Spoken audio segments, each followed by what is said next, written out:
अल्लाहु अकबर। खुशियां सऊदी अरब सने खलीजी मुल्कां ते तुर्किया विच अज ईद उल फितर मस्जिद हराम ते मस्जिद नबवी शरीफ विच नमाज ईद दे रूह परवर इज्तमात छोटे वड्डे शहरां विच नमाज ईद दी अदायगी जारी उम्मत मुसलमान दी सलामती ते यकजहती लई दुआवां।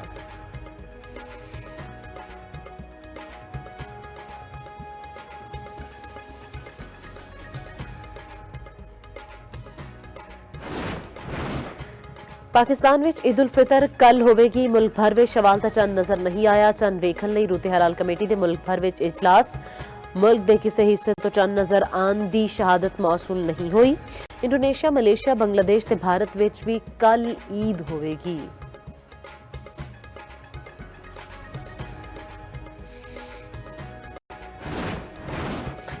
ईद ਦੀਆਂ खुशियां अपने दे नाल वड्डे शहरां विच वसना परदेसी घरां नूं निकल पए शहरी समान चुके ट्रांसपोर्टर्स दे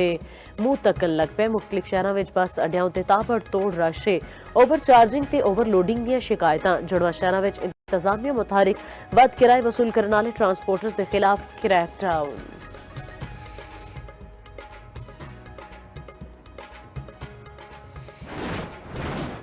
पाकिस्तान ने मगरबी सरहद उत्ते आरजी वक्फे की कोई खिलाफ वर्जी नहीं की वजारत इतलात ने तालिबान हुकूमत का दावा भी बुनियाद करार दे दिता बयान में आखिया प्रोपेगंडे का मकसद अफगान तालिबान की सरपरस्ती में दहशतगर्दी का झूठा जवाब पैदा करना हो सकता है। पाकिस्तान दस चुका है कि दहशतगर्दी सरहद पार तो हमले की सूरत में आरजी वक्फा खत्म कर दिता जाएगा ऑपरेशन होर शिद्दत नाल दोबारा शुरू किया जाएगा।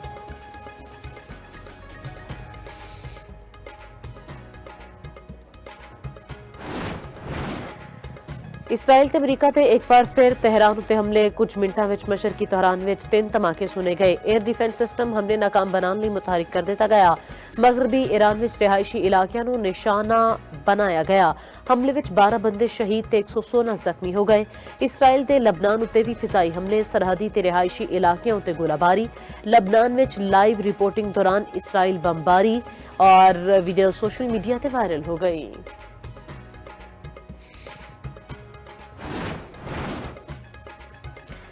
ईरान दा इसराइल दी हिफा रिफाइनरी उत्ते वड्डा हमला धुएं दे स्या बदल छा गए शहर दी बिजली मुनक़ता पासदाराने इनकलाब दा कहना है कि अशतू ते हिफा रिफाइनरीज उत्ते पहली बार नसरुल्ला मिसाइल का इस्तेमाल किया गया खैबर शिकन अमाद ते हाज कासिम मिसाइल भी दागे गए हिफा रिफाइनरी उत्ते हमला पार्स गैस फील्ड उत्ते हमले का जवाब है अमरीका का जदीद तरीन जंगी तैयारा F-35V ईरान के निशाने उत्ते आ ईरानी फोर्सेस के हमले के बाद F-35 की हंगामी लैंडिंग पायलट बच गया पासदाराने इनकलाब ने F-35 नूं हिट करने की वीडियो जारी कर दी।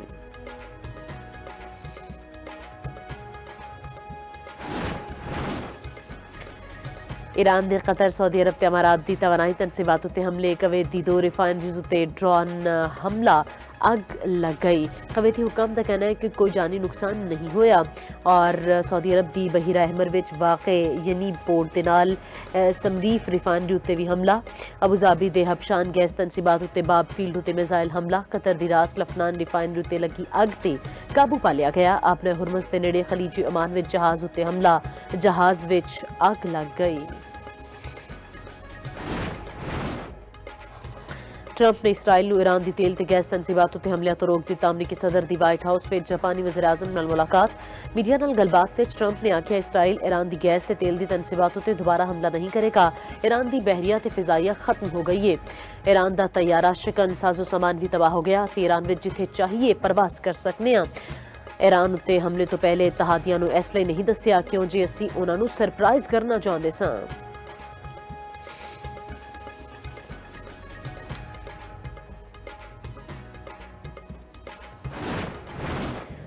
छह मुल्क अपना हुरमस नूं महफूज गुजरगा बनाने उत्ते आमादा बरतानिया जर्मनी फ्रांस इटली जापान ते नीदरलैंड ने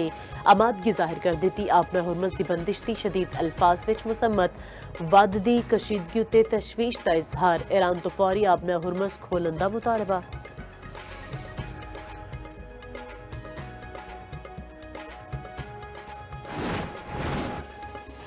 हुकूमत दी आवाम तो पेट्रोल ते डीजल दी बचत दे इकदामात अपनाने दी अपील। वज़ीर आज़म शहबाज शरीफ दी ज़ेर सदारत इजलास एलामिये विच आख्या गया हर मुमकिन सूरत-हाल नाल निबड़न लई तैयार रहना होवेगा। बदलदे हालात दे मुताबिक तर्ज अमल अपनाना होवेगा। पेट्रोल बचाने लई कारपूलिंग अपनाई जाए, नकलो हरकत इज्तमाई तौर ते कीती जाए।